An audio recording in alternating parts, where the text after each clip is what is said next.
Polres Buru tangkap pelaku dugaan pencabulan di Desa Waipote. Satuan Reserse Kriminal Polres Buru berhasil mengamankan seorang pria berinisial HB, 26 tahun, yang diduga melakukan tindak pencabulan terhadap seorang perempuan di salah satu desa di Kabupaten Buru. Kasih Humas Polres Buru, Jaya Permana, membenarkan adanya kasus dugaan pencabulan tersebut yang terjadi di wilayah hukum Polres Buru pada Minggu 26 Oktober 2025 di rumah korban yang berlokasi di Desa Waipote. Berdasarkan hasil pemeriksaan sementara, pelaku diketahui masuk ke rumah korban, lalu melakukan kekerasan dengan cara mencekik dan menahan tubuh korban sambil mengancam akan memperkosanya. Pelaku sempat melakukan perbuatan tidak senonoh dengan meraba tubuh korban.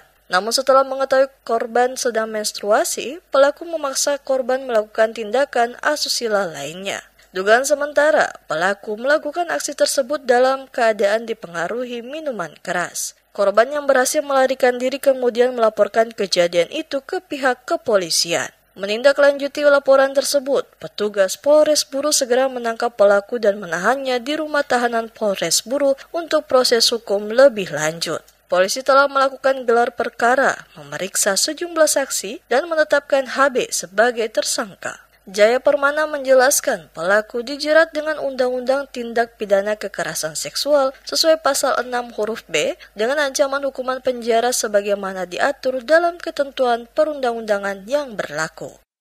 Untuk pelaku sekarang sudah ditahan di rutan Polres Buru. Jadi kemarin pelaku itu pada saat kejadian sudah diamankan oleh personil Polsek Baplau, kemudian dibawa ke kantor Polres Buru untuk dilakukan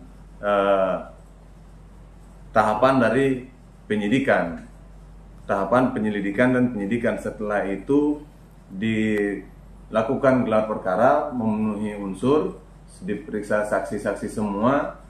Setelah itu baru ditetapkan sebagai tersangka dan sudah ditahan di rutan Polres Buru. Masa penahanan berapa? Untuk masa penahanan sendiri sekarang ini ditahan selama 20 hari. Pihak kepolisian mengimbau masyarakat untuk selalu waspada serta melaporkan setiap tindakan yang mencurigakan agar kejadian serupa tidak terulang di wilayah Kabupaten Buru.